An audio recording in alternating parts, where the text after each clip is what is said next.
coming up on Nittany Game Week. Dude, we got to figure it out.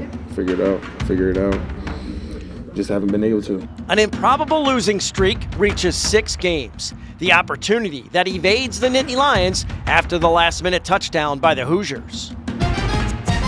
He was cool. He was calm. He was collected, and he was leading us. Freshman quarterback Ethan Grunkemeyer finds his rhythm in the second half during his first home start. What PSU does that allows him to find receivers down the field. I got a lot of respect for that program. That was a great place to play. Their fans were awesome. And he's a Pennsylvania guy that's tasted a lot of defeat in Happy Valley. Why Curt Cignetti heaps all kinds of praise on Penn State a few days after his program's big win. This is Nittany Game Week.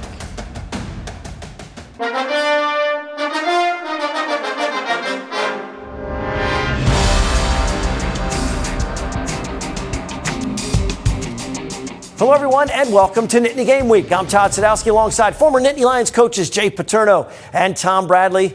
Been a long time since we've seen a Penn State team lose 6 in a row, and I'm not sure we've ever seen a season with so many close but crushing setbacks, and we add Indiana to the growing list. So many one-score losses and so many chances to get over the hump. And that, but every once in a while you tip your hat to the other guy. The guy made an unbelievable play to win the game, and, you hope to get over the hump this week. Well, you do, and, a long time ago you learned you don't really win the game, you lose the games. And that's one of the things you got to remember, that there's only a few plays that matter in the whole game. When you go back and you start looking at those games, you'll go up. 3 or 4 plays make the difference in the whole game. And they have just had a hard time finishing. We take a slightly different approach this week as we discuss the positives and negatives on both sides of the ball in our opening drive. Let's start with Military Appreciation Day. Sophomore linebacker Dakari Nelson with the honor brings the stars and stripes on the field with him. The positives on defense: even though he was able to make some big completions under duress, they did harass Hoosiers quarterback Fernando Mendoza, and for most of the game, they limit the big plays, Jay. Did a great job limiting the big plays. They got after Mendoza, got him uncomfortable, got him to move off his spot. They only gave up 1 play of 20 yards or more until they got to the last drive when they had a couple. And once again, that's what I'm saying. They came at the wrong time. Statistically, it's not Mendoza's best game. 19 of 30, 218 yards, only 1 TD pass and an interception. He was sacked 3 times and hurried a bunch more. But everything is magnified in close games. Last season, overtime win at USC, close ones at Wisconsin and Minnesota go in Penn State's favor.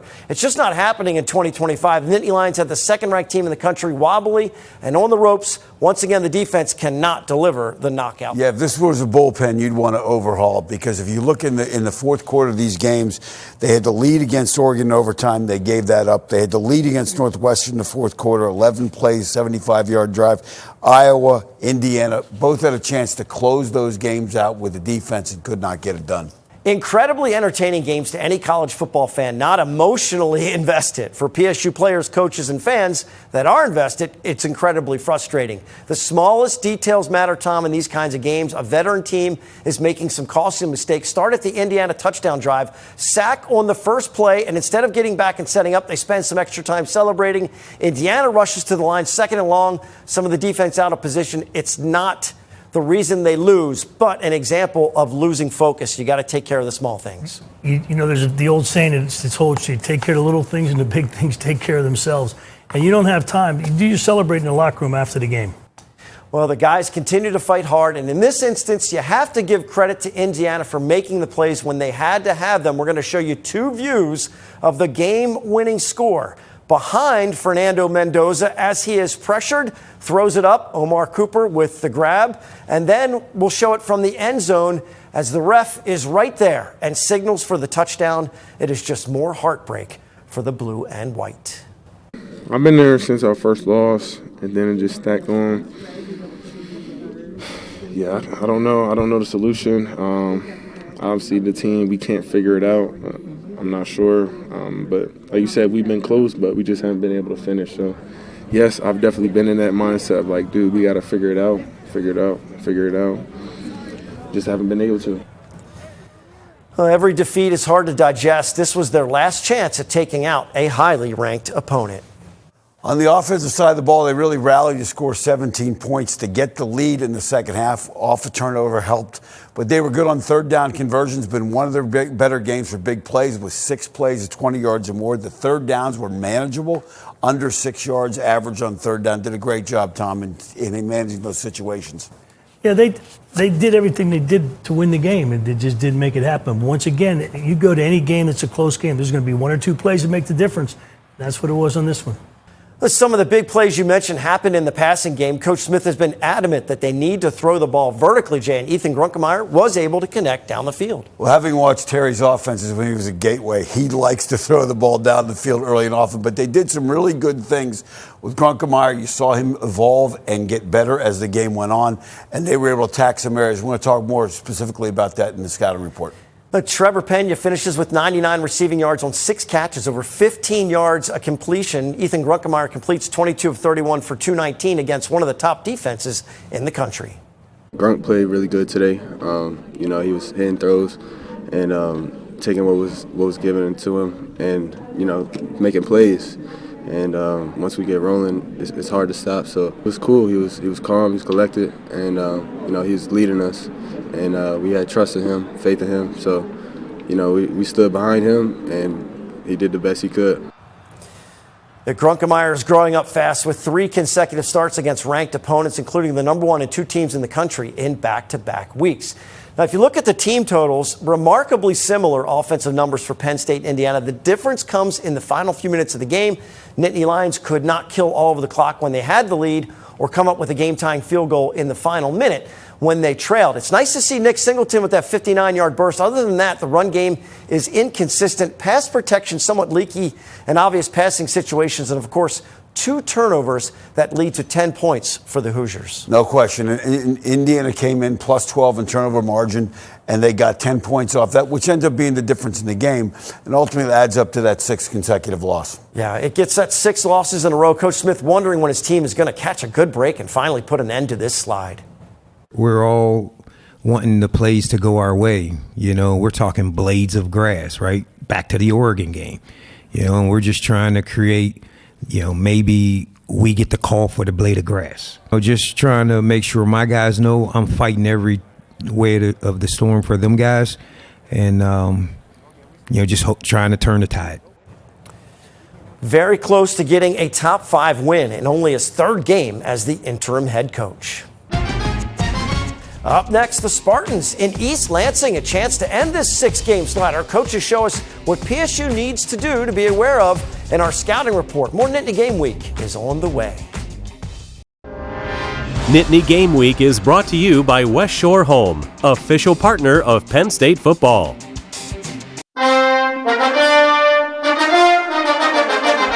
Welcome back to Nittany Game Week. It's been 20 plus years since the program has experienced a losing streak this long. Before moving forward to examine their next opponent, Michigan State, Coach Bradley, Coach Paterno, might be a good idea to look inward for a quick self-scout to try and fix some of the problems plaguing the team. Well, we're going to talk about some of the things that they did well last week against Indiana, and Grunkemeyer really made some evolution in terms of his progress. And let's talk about what they did in terms of pass distribution. If you look at Ohio State, a lot of short passes behind the line of scrimmage. You can see where the X's are for the green and the red where the ball was thrown. And then you take a look at Indiana, and you're going to notice between the 2 hash marks, you're going to see there was more intermediate and deeper throws between the hash marks than they had against Ohio State. And that's one of the reasons I think they had some more success. You match personnel all the time. Penn State's done a 6 offensive lineman set a bunch. They set Indiana up. They have not done a lot of these play action where the inside breaking route is what they're going to go to. So these linebackers, when they come in here, Tom, they're stepping up, and then, as you know, they got to try and find the guys when the ball gets pulled and thrown. Yeah, they do. It's not difficult. The play action fake gets them, and then they're back there looking with their head on a swivel trying to find it. And usually it turns into a pretty good play. Yeah, and you look at they got some chunk plays on their scoring drives with that one. Now, let's talk about what we're playing for this week, okay? the land grant trophy. This thing's a mess. You got Sparty here, you got the Nittany Lion here, you got a picture from Michigan State's campus, you got Old Main, you got another thing here, and then you got some random football thing on top of that thing. Nobody even knows what that's doing there. But, you know, at the end of the day, you want to win the thing, bring it home and display it. Let's talk about Michigan State's defense. The linebacker, Jordan Hall, is active. They've got some experience up front with number 91. The corners are tall and experienced, but pass rush has been a problem, which is welcome news for Grunkemeyer. They're going to be aggressive on the outside with their corners because they are big and experienced big and tall out there. And then they're going to use their up front to kind of push. And then these linebackers are very active, and they are their leading tackles all at the linebacker spot, Tom. And you know how important that is. It sure is. And one of the things you mentioned is they're going to leave their corners alone, and you have got to take advantage of that. You've got to be able to make a big play out there to get them out of that, because they're going to pack the box, and that's going to mess with your run game. And they will be handsy and try and force you outside, and that'll happen. Now, we talk about the third downs. They've struggled on third down stopping people, but if you get in the long yardage third downs, they're going to be real aggressive with the blitzes and disguising stuff. Here, they're going to bring this guy off the edge. They're going to set the quarterback up to think that he's got something to the front side, and then roll over here to a roll strong, which helps with the trips. They drop him out of here. They do some twists inside with these guys, and they end up with 4 under 3 deep, even though it looks like they're coming on the blitz, Tom. You know that's tricky when they do that. Well, there's going to be a lot of disguise in this game to try to confuse the quarterback and make him think what he's going to do with that ball. Is he getting it out quick? Is he going to be able to have time to get rid of it? There's a whole bunch of things.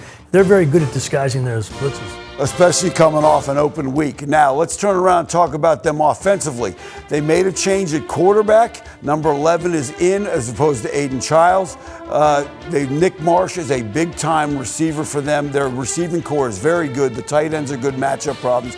Offensive line, a lot of injuries, 8 different combinations in 9 games starting. Now, against Minnesota, played really, really well. They put 467 yards of offense up on the Gophers, just couldn't pull out the win. But in the first half, they got sacked 5 times. Here they move the pocket now to get him in the second half to get him going. Tom, I would expect, given Penn State's pass rush last week, they'll do that. That pocket's going to be moved because like you mentioned earlier, it's almost a whole new offensive line. So they're going to move that pocket and take some of those inside rushes away. When you talk about with the tight ends, they are matchup problems. They're tall. They're going to if they get into, I think you'll see them throw the ball quite a bunch because they're not great running the football, and they'll attack Penn State. But they're going to try and do some double moves here. They get the tight end, who is really kind of a nifty. He turns out, gets the linebacker to bite, sneaks in behind him. And given Penn State's play at linebacker this year, I would anticipate they'll attack that part of the zone. I can tell you're an offensive guy because you said nifty. Like, if you were a defensive guy, you go, that's not nifty. You'd say sneaky or dirty or illegal. Sneaky, but it's in the word. Michigan State also has the top punter in the country, averaging 49.7 per punt. So there may not be easy field position, short fields for Penn State, but they're going to have to take advantage of the chances they get, Todd.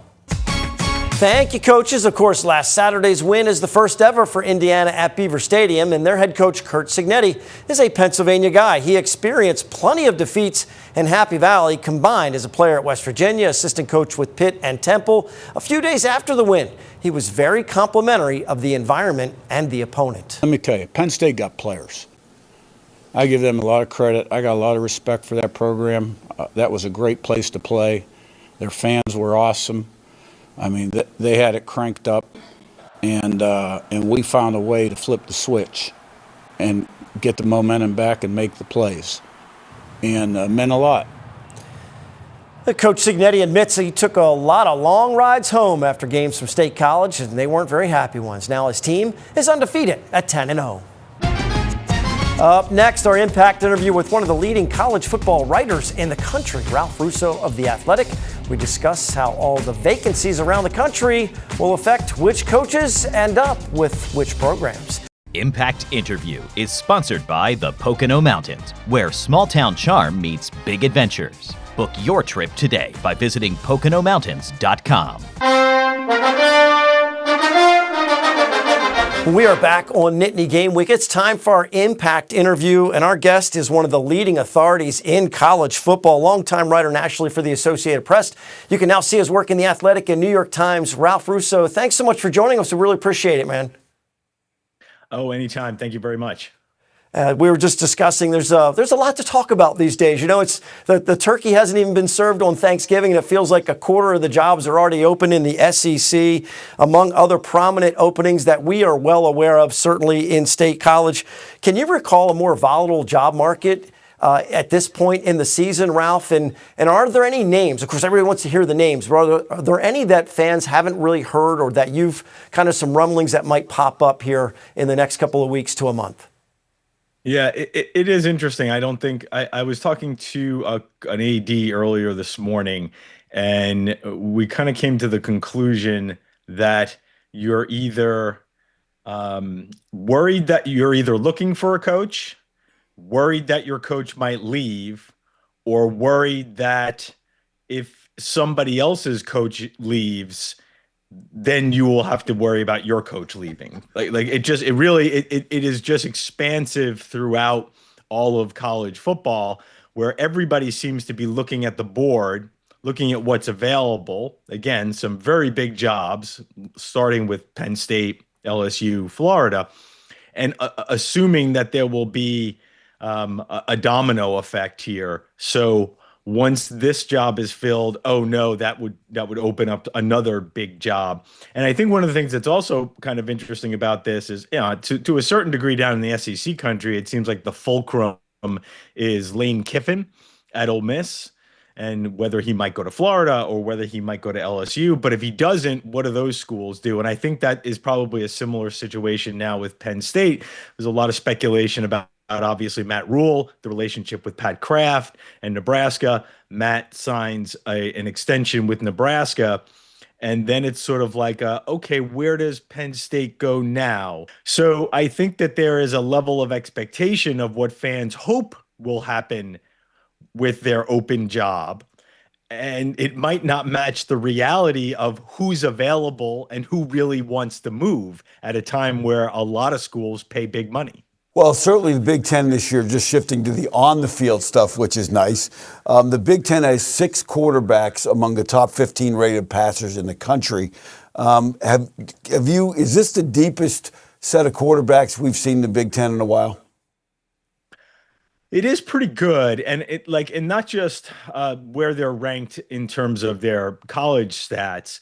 I think one of the things the Big Ten, and somebody's going to correct me here if I'm wrong, has maybe lacked a little bit of is some of that NFL talent at quarterback. Certainly Ohio State, and J.J. McCarthy came through. Obviously, Penn State thought it had that in Drew Aller, and then the unfortunate injury there. It creates a higher ceiling, I think, for a lot of the teams in the league. Ralph, you've covered the sport for decades.